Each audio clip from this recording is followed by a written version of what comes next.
Thank you all for coming to this webinar. I am 𝗪𝗲𝗏𝗪 from CocoaTown. We are eager to learn from Jeanne Donkoh about her bonbon innovation she's doing in Ghana.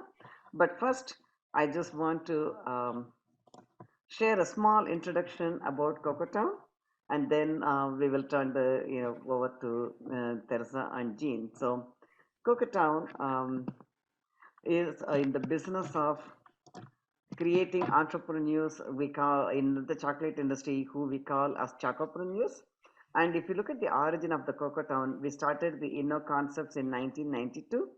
And originally we started just trading innovative specialty food processing machines, and just even that one for a very small niche market called the South Indian food, and they for the people in US who are making South Indian food. And then over the years, we learned when our customers bought, and then they were making a lot of other users. Whenever we don't see a familiar name, we call them and ask them what they are using. So we started collecting the information. And then, when in 2007, when the recession hit, we wanted to pivot. We were looking at where can we focus, because we understood we cannot put all, like they say, don't put all the eggs in one basket. We could not just focus on one small market. So we wanted to diversify, and we looked at all the different uses people were using those grinders for. They were using for making, anywhere, from chocolate to nut butters to masa, and even somebody made a health product, making the facial mask from the moss, sphagnum moss. So, but of all the things, the chocolate was more attractive to us. And then we started focusing on creating a market in the chocolate industry.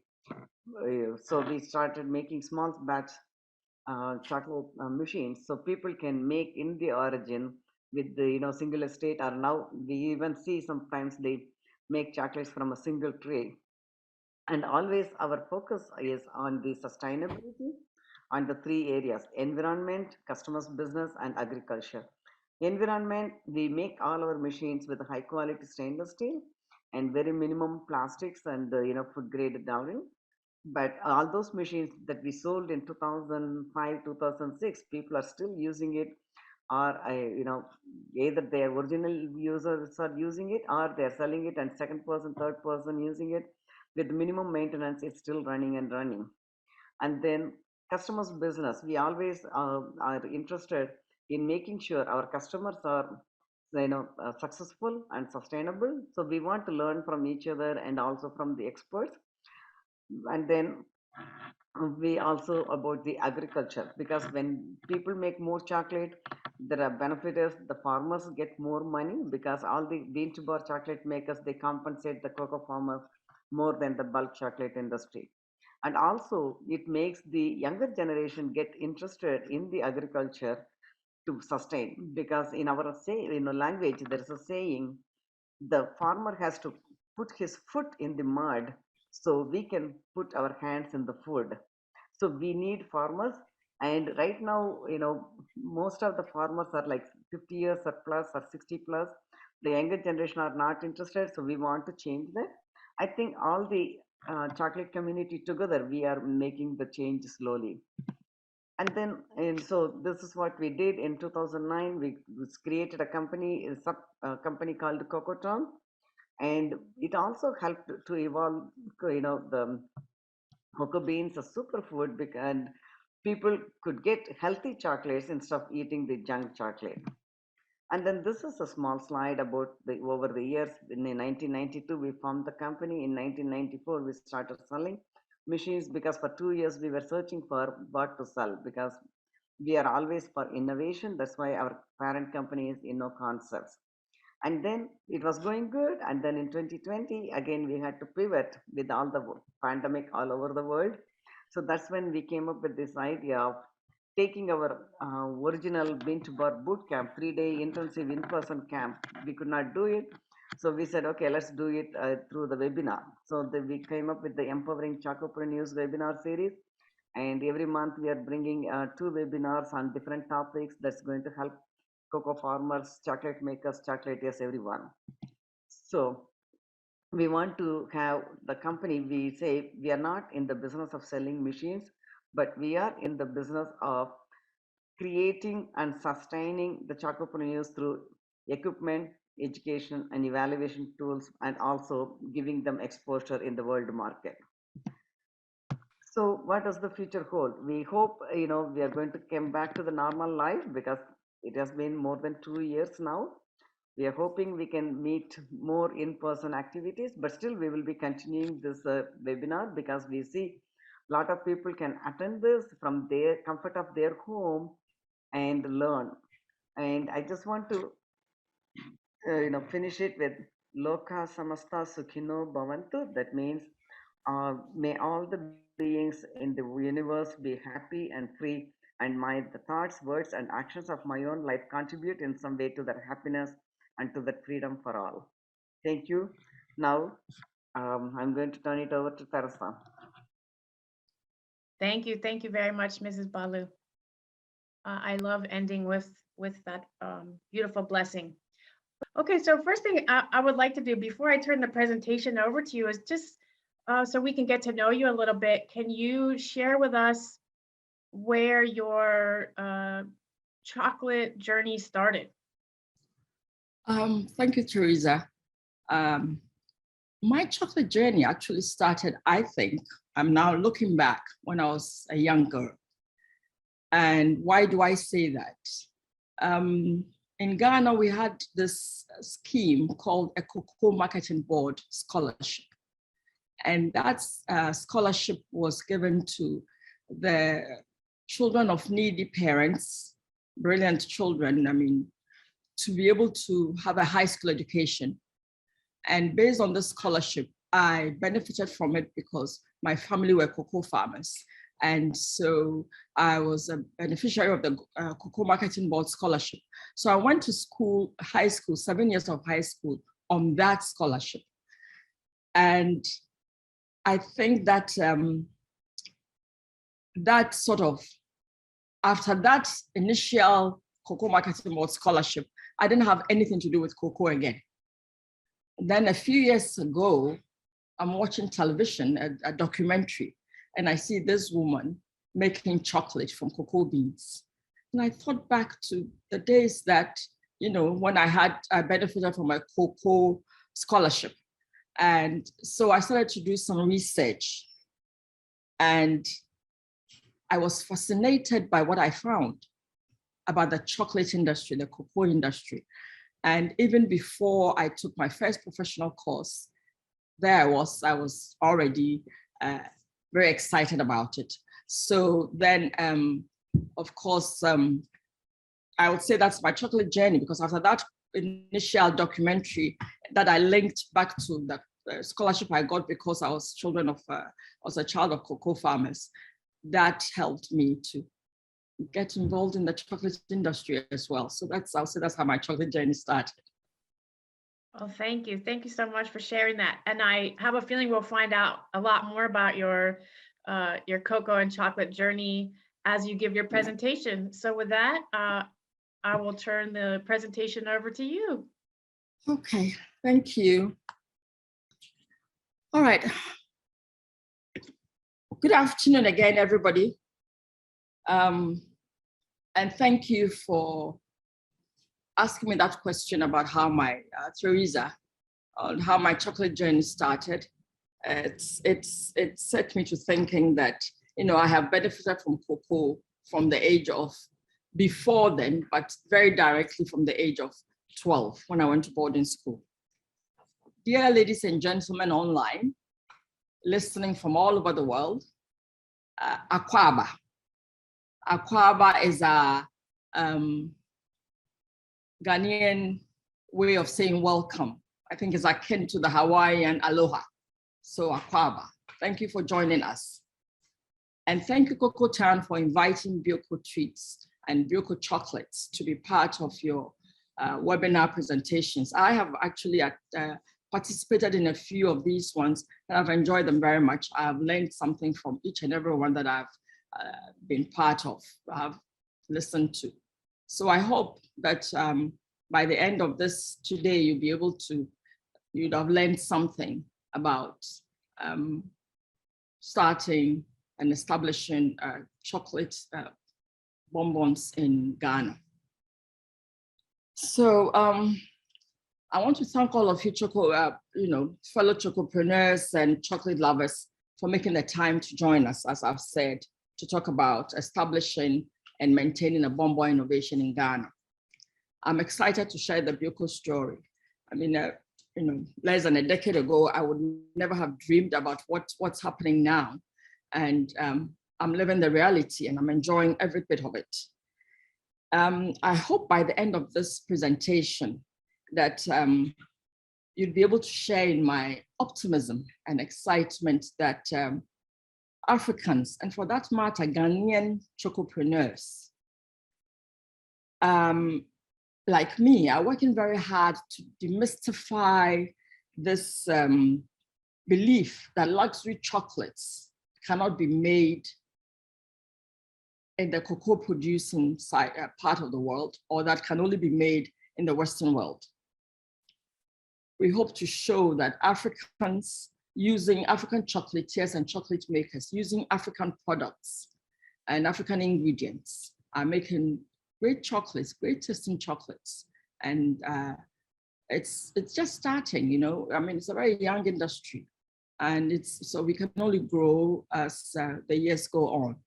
So this is a bit of an introduction. Today, we are going to, having said that, we're going to go straight into what we're going to cover today. We'll talk about our story, the origin of our name. I think if you're here, you know a little bit about, you've gotten the email from CocoaTown.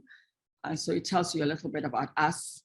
We'll talk about our chocolates. Then we'll talk about the bean to bar that we do.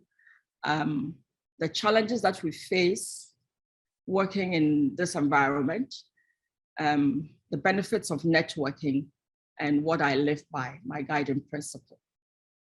So thank you once again for being here. After that, I can just go right into it. Our story begins not in Ghana, actually, but in Bioko. Now, Bioko is a little island of the Central African nation of Equatorial Guinea. It is, oh, sorry about that. It is,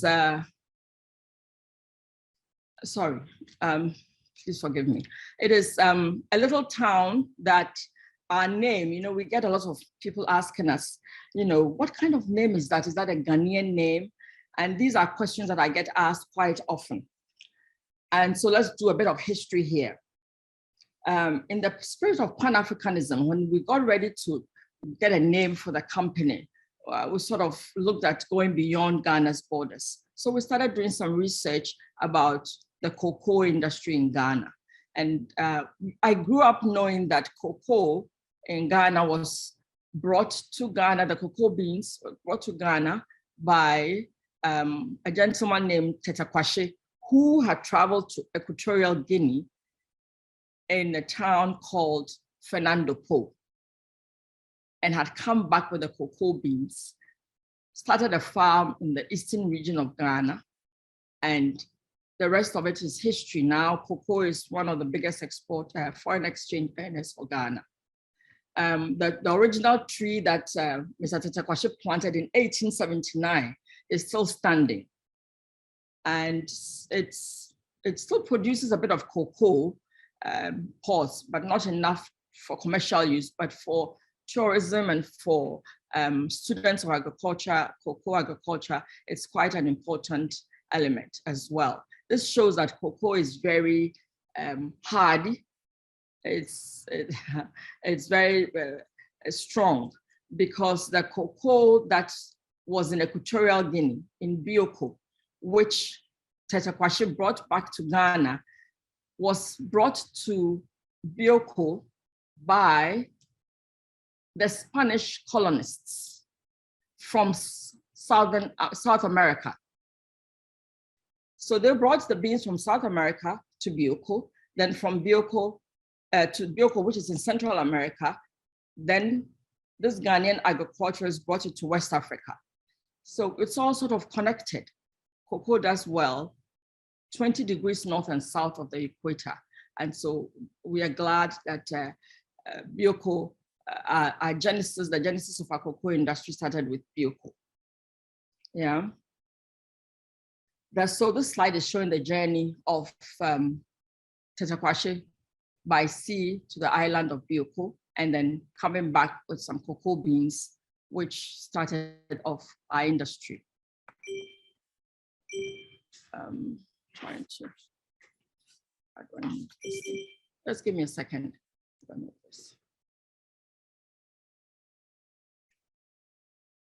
Sorry about that. Yeah. Okay. We're going to talk about our chocolates. We do pralines and bonbons, and we use local ingredients. We are female owned and managed, and we are in the business of not only adding value to the cocoa beans, but also adding value to our ingredients, our local ingredients, because we want to look at ways that we can stretch how we eat our foods, how we use the ingredients that we have. And so, for instance, maybe we've been using mango, we just use it as a fruit, and maybe we use it in smoothies, maybe we use it in drinks. But we wanted to see how can we use mango, add some additional value to mango by combining it with chocolate. Mango is plentiful in Ghana, cocoa is plentiful in Ghana. So this is what we do. And what we did right from the start, as I said, our aim has always been to expand how we use and how we eat our local ingredients.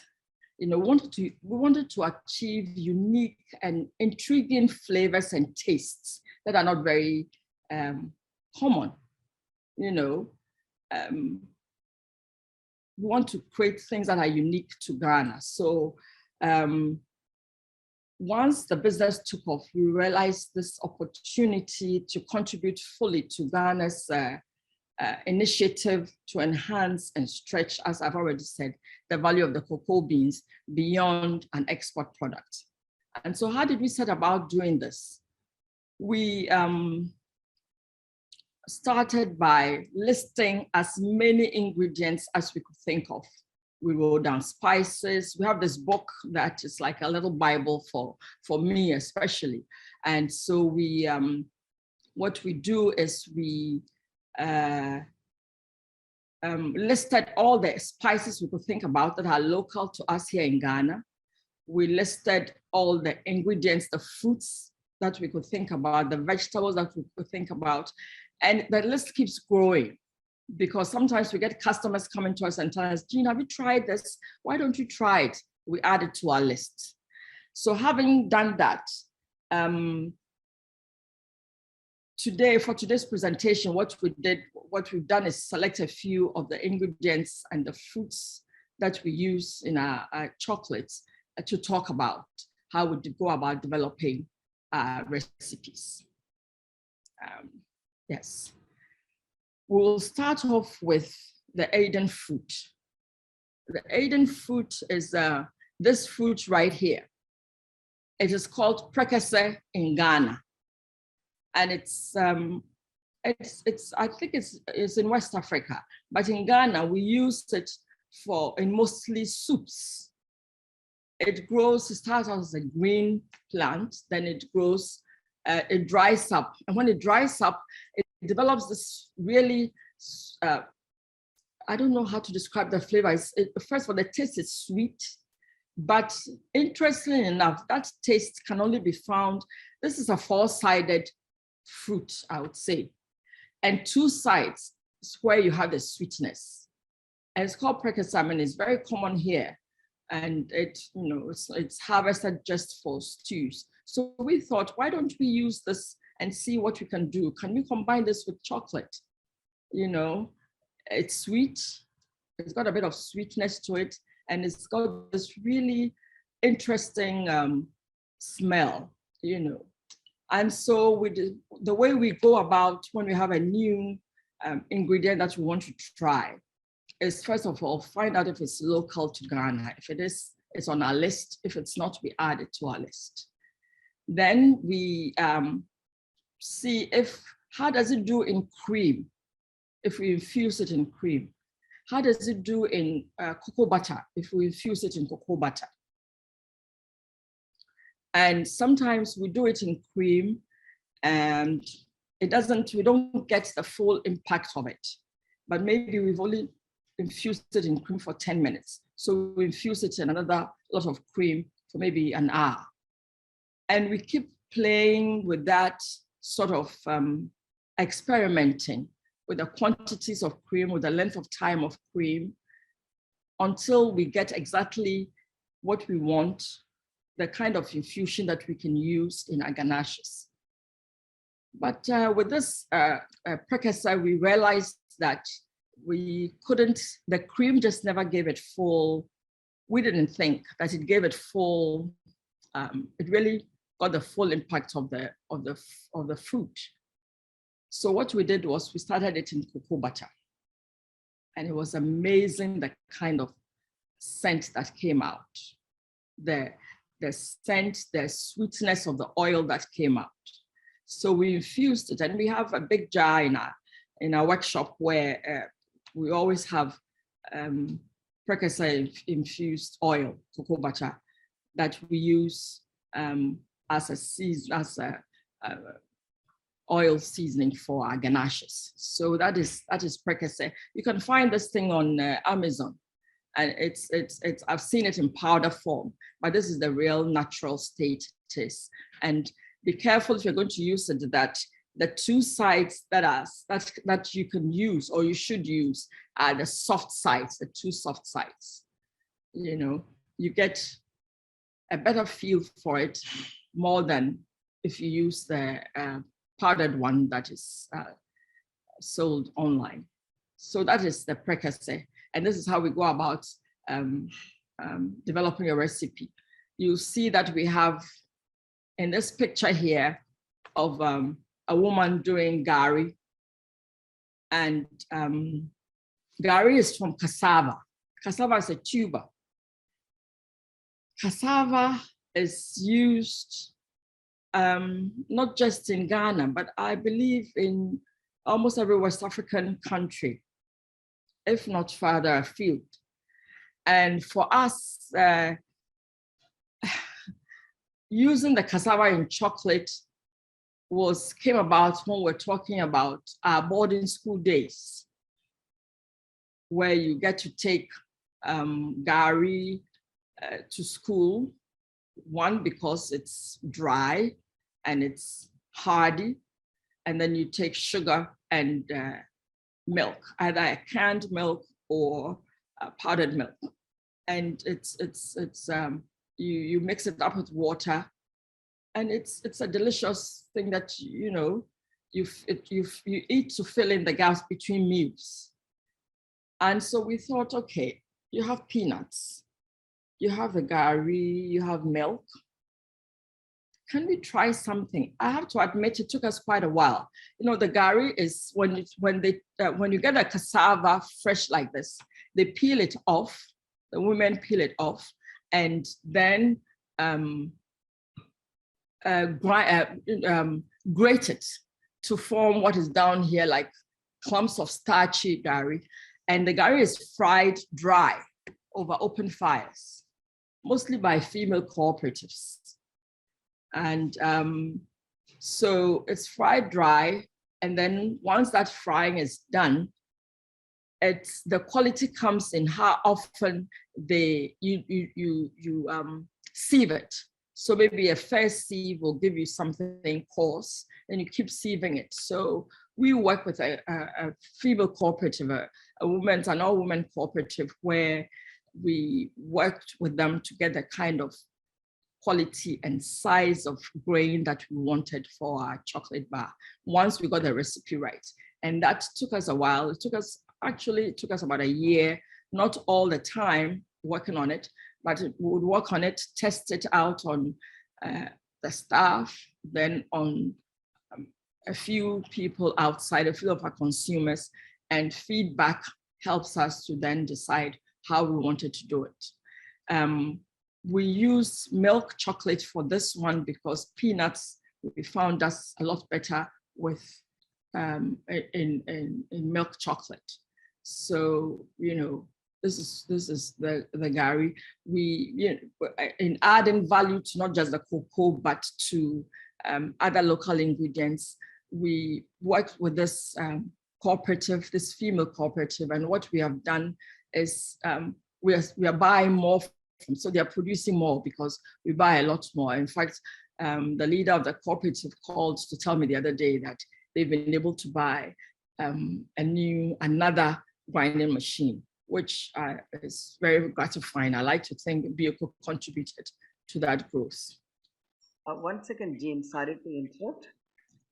Since you have multiple pictures, people are asking, when you're talking about the fruit or different process, can you move your cursor, say they know which one you're talking about? Okay, I thought I was using my, okay, oops, sorry. Let me go back. Okay, so I talked about the Aidan fruit or the prekese. This one, that is the prekese. That's the one I told you has like 4 fingers. And the 2 soft fingers are the ones that you use, if you're going to use to do chocolate or anything else, those 2 soft parts that you use to either infuse in cream or cocoa butter. We found for us, cocoa butter worked better. I mean, the cream was okay, but we wanted a more pungent kind of scent. So we infused in cocoa butter. So that is this one, the prekese. And I said it's available. You can find it online for sale. And then I talked about the gari. The gari, this is cassava.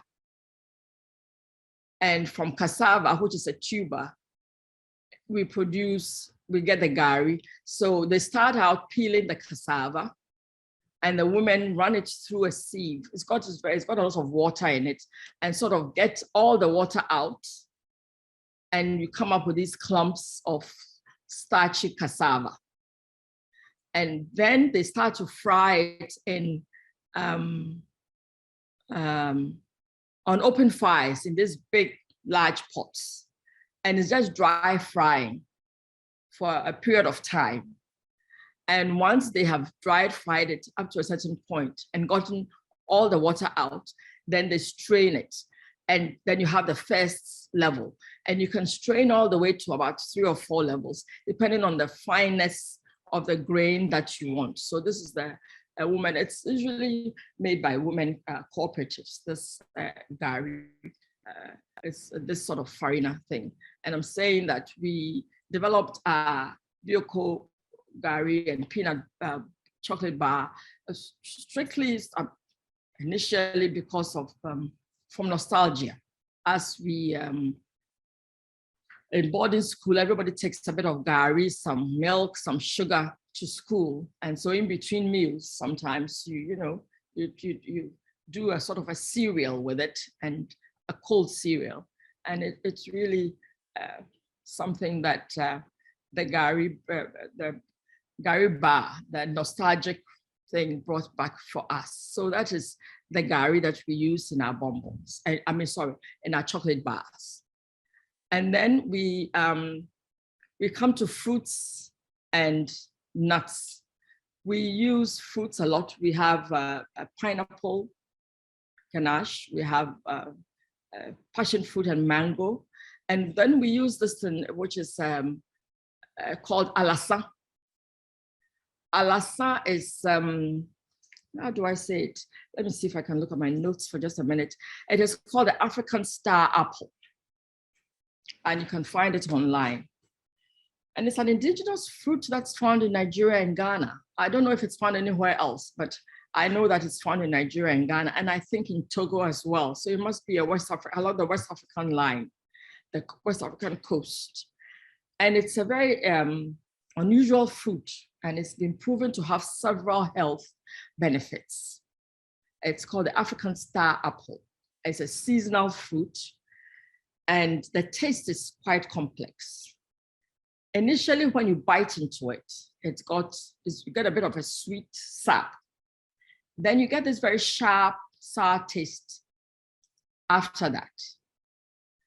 And if you keep it long enough in your mouth and you chew it, it becomes like chewing gum, like gum. When you open the fruit, it has about 4 or 5 big seeds in there that you take out.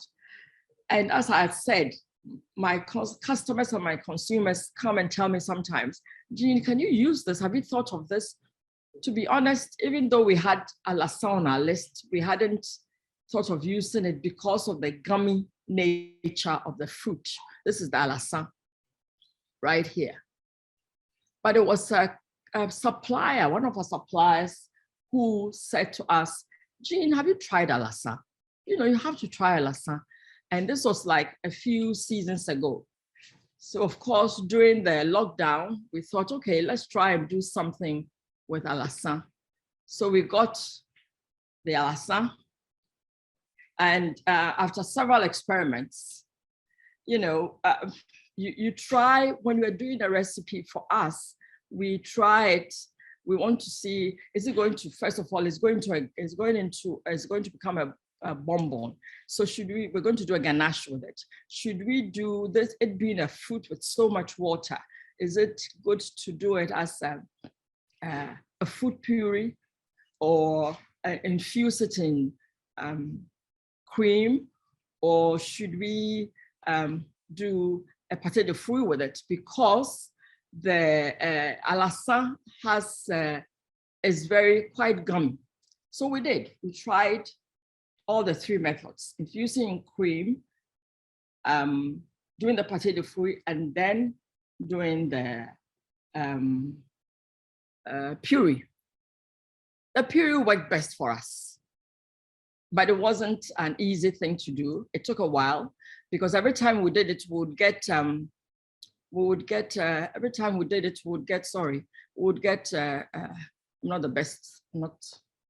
I'm not the best tech person, so bear with me. Every time we did it, we would get get gum in it. But when we did it, the pâté de fruits came out beautifully.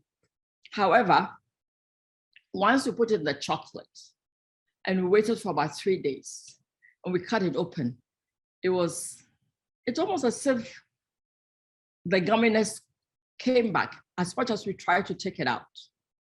We did the same thing with the fruit puree, and the fruit puree came out much, much better. You recognize the taste of alasa if you've had it before. For those who hadn't had it before, we always had the fresh one for them to try. And we tried it. Once we get the ganache right, then we try it in milk, in dark, and in white chocolate, which we did. And then we have a few of our customers who are generous enough to taste and critique for us. And then, of course, my ever-loving and ever-loyal family members as well. But, you know, a few of the customers came back and said, look, Jeanne, it tastes better in this. And once we get a majority say that it tastes better in maybe a milk chocolate, then it's all systems go. We add it to our signature line.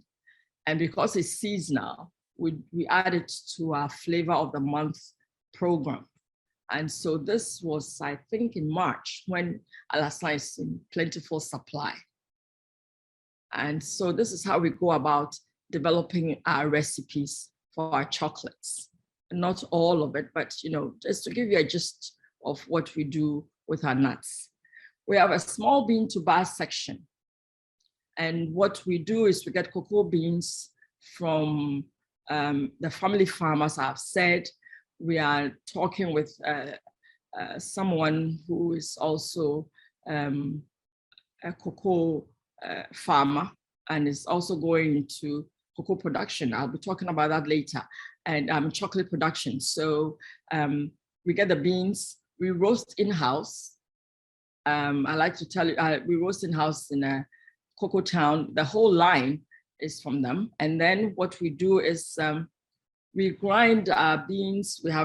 We do have to buy the cocoa butter from a larger producer. So other than that, the beans are traceable, and, you know, We do a milk and we do a dark. We do some white, but very minimal quantities of white for now. And so this is the bean-to-bar section. What it is, what we have found is that for us, as particularly with our dark chocolate, our 70% dark chocolate, sometimes we have to grind for about 4 or 5 days. And that gives us the microns that we are looking for, you know, and we have a little tester that we keep testing from 48 hours. Sometimes I think it may have to do with some of the challenge with the delivery of the electricity. Sometimes it takes us longer, sometimes it's not as long. But because we have this little thing that we use to test the microns, it helps us to be consistent.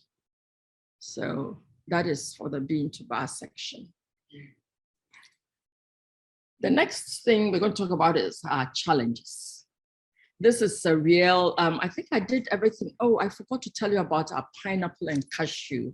Let me go back because this is really one of my favorites. What we talked about the fruits, yeah, but we use pineapple. In Ghana, we have this little pineapple that grows in the central region of the country, and it's so sweet. It's actually called sugarloaf.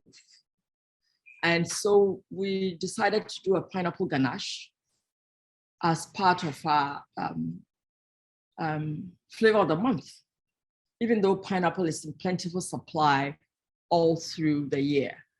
However, we did a ganache. It tasted good, we thought. I thought it tasted great. But then we thought, okay, what can we add that will give it a little bit of an oomph and make it a bit different? And we thought, why don't we do a cashew praline? So we have a 2-layer bonbon that will give you that sort of interesting taste and flavor combination. And so we did the cashew. Cashew is also plentiful in Ghana. So we did a cashew praline, layered it, and layered the pineapple ganache over it. Then we did our testing as usual in the white, the milk, and the dark chocolate. And we just, everybody that tasted it during the testing phase thought that it was good in the milk, the white, and the dark chocolate. So what we did was, for the month of April, we have all the 3 chocolates, all having the pineapple ganache filling. And it's doing quite well. It's actually one of my favorites for now. And I've spoken about our bean-to-bar. We have a few challenges, and I think everybody has challenges. Our challenge, some challenges are unique to us here in Ghana, and other, I would think, cocoa growing areas as well. High temperatures and the humidity. How are we handling it?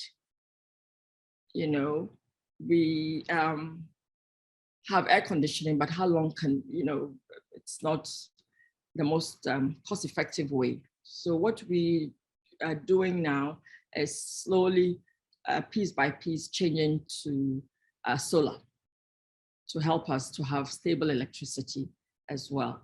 And we use delivery, when we're doing deliveries, we make sure that it's in a cool bag, and then we have dry ice that we put in a pouch next to the chocolates, depending on the distance. If it's close to us, then we don't do that. But if it's a bit further away, then we do that to make sure that the customer is getting the chocolates in a good condition. We always tell you that you have to keep it refrigerated. I know that chocolates are not to be refrigerated, but we have a particular challenge here. We are in a warm climate, and sometimes, even with the best of intentions, it doesn't, the coolness is not as cool as the chocolates want. I mean, I remember listening to a webinar not too long ago, and somebody asking, or the presenter saying that we should find out if the chocolate is happy. So we want our chocolates to be happy. And so we tell our customers, keep it in the fridge. And it's, you know, take it out 5 to 10 minutes before you're ready to eat it. And then it should work fine. Another challenge that we have that is unique to us here in Ghana is the unstable exchange rates. So it's it affects sometimes the margins. You have to keep sort of shaving away at your margin because you can't really be changing the prices willy-nilly for your customers. And so that is a real challenge. I don't know if anybody else listening to me now has the same, faces the same. Then of course, the all-encompassing high cost of shipping. I mean, sometimes I've had orders online that where the shipping tends to be higher than the cost of the chocolates. And that is not good for me, for business. So what we've done is we have a few places, and we're still looking for more places where in some of the popular markets for us, so that you can order online from those places. And that is a growing area that we're looking at seriously. We're working on it. It's a bit tough to find reliable retailers, because that's what we do more of. You know, we're a small batch, so it's better that we do it this way.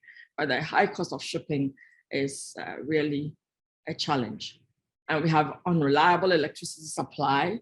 So what that does is that we buy a generator,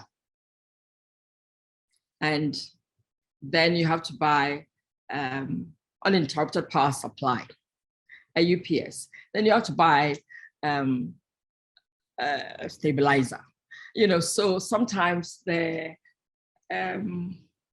cost of setting up becomes a bit higher than maybe someone who is in an environment where you don't have to, that's not one of the things that you have to think about, you know.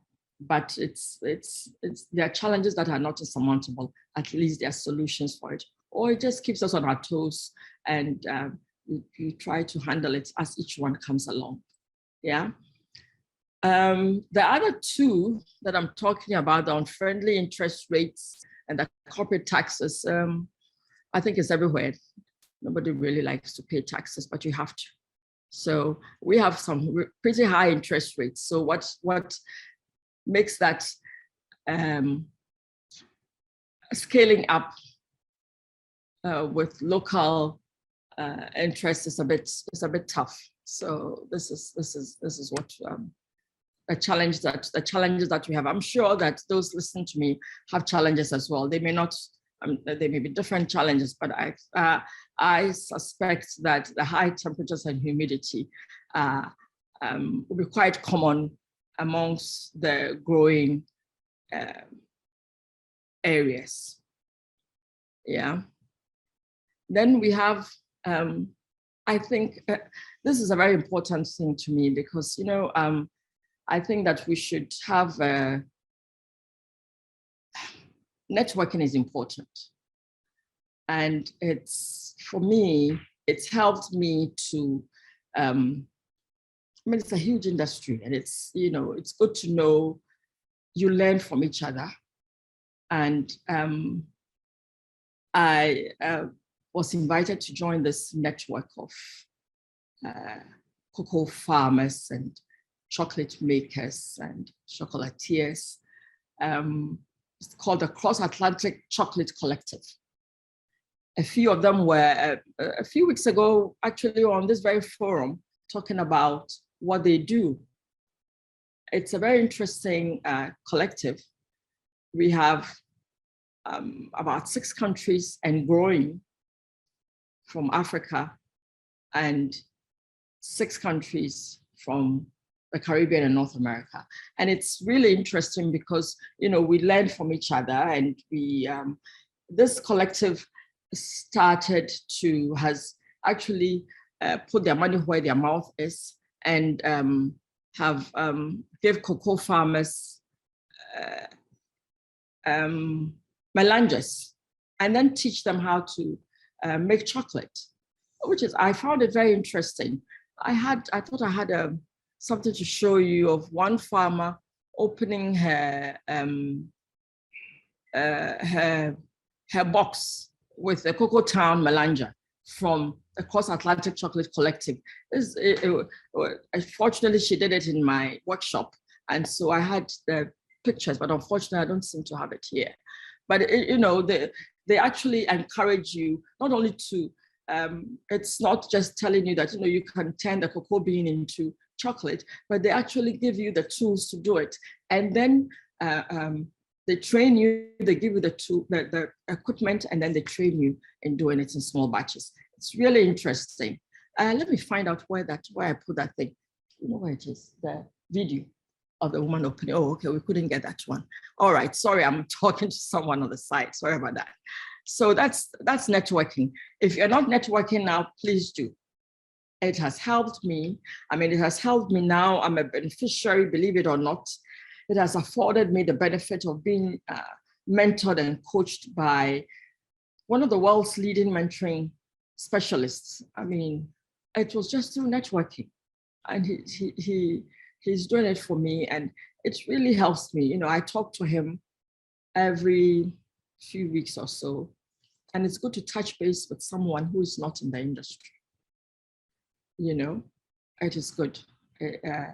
It's good to have the network within the industry. I have learned from it, and I think that everybody can. So if you're not networking, please do. All right? Okay. And then you have to give back. You have got to give back. I don't care how small you are, you have to give back. And so for us, what we've done is, in Ghana, we have a national health insurance scheme. And it was started a few years ago in about 2003 to help to register as many people as possible so they could access healthcare in the government-owned hospitals for free. But there's still a backlog of people who haven't registered because it costs just a little bit of money to register. And so when we thought about giving back, we thought, okay, there are so many things we could be doing.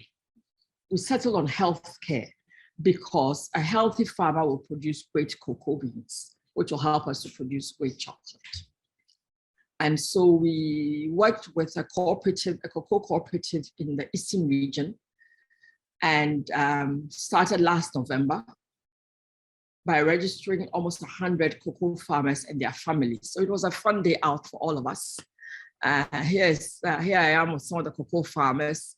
Here is one of our employees.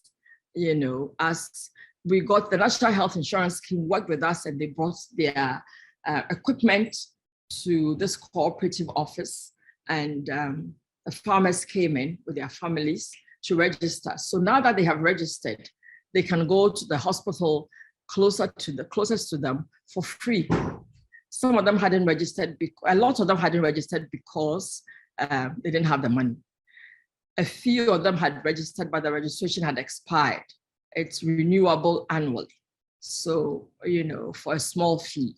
So of course, once that was done, they can now go to the hospital for free. So what is going to happen is we're going to continue. So this year we are planning that we'll do a little health a health check on the 100 or so, about 92 or so people that we registered. We'll do a health fair for them, check diabetes, check, all those blood pressure and that kind of thing. And then try and register another few more people so that we slowly build a database of people with access to good health care. And so that is our giving back, Bioko Chocolates giving back. And it's the Bioko Chocolates, the Bioko Farmers Health Screening Outreach Program, Farmers Health Screening Outreach Program. It was a fun day, and we took some chocolates with us. A lot of the farmers had never eaten chocolate. And so it was good to take some there, and the gari especially, they were fascinated by it. And we have one with pepper as well, and they loved that as well. So it's good to give back. If you haven't started think about it. I think it's something that you should do. And then, of course, to end, I could never have done any of this without my team. We started out with a single employee. I started out with a single employee on my dining table. And now we've grown to a workforce of 8. If you want to start doing something, do it. I started in my mid-50s, and I wouldn't have it any other way. Not at all. So this is my team. We took a fun day off to go to a cocoa farm, and where they have, what do you call it, a canopy walkway and a zip line. And I didn't do any of that, but my staff, the workforce did. And so here we are. There's the accountant. She's in charge of social media. This is our intern. She's an intern, and in terms of giving back, she worked with us all through boarding school, high school, and now she's in university. So what we have done is Na is one of her, she's called Na, she's one of her success stories, and we are paying her way through university. So she comes in on weekends and when she's on holidays to come and help still. It's, you know, I think it's great that at least we're able to do that, and that we've got a good employee as well, a good person. So that's my team, yeah. Then we do a little bit of training on a one-on-one basis, you know, where we walk you through the bonbons, how to make the colors and what to do. This one on the left here is something that one of our trainees did just a few days ago. And so it's just, you know, for 2 or 3 hours for a small fee. And so then you get to take a box of chocolates home with you. We do it for little children sometimes, you know, when they're on holidays, and it's a fun time for them, you know, to learn how to make their own chocolate, lollipops and stuff, and take home with them. And that's a lot of fun. Okay, now to finish, I live by one guiding principle that I have, and it's my guiding principle. You know, I don't know, I'm sure all of you have heard of Julia Child. She, the famous American educator, and who charmed audiences with her classes, her books, and on TV. And she's quoted as saying that find something you're passionate about and keep tremendously interested in it. Yeah, and this is a guiding principle that I use, not just for this, the chocolate business. I've used this principle for many, many years, and it's really helped me, because what it does is it pushes you to learn more and more and more and get better at whatever it is you want to do. It's better if you're passionate about it, of course. I count myself lucky that I discovered the art of making chocolate in my mid-50s. I am passionate about chocolate. What is your passion? And with that, I'll turn it over to Teresa. Thank you very much for staying with me.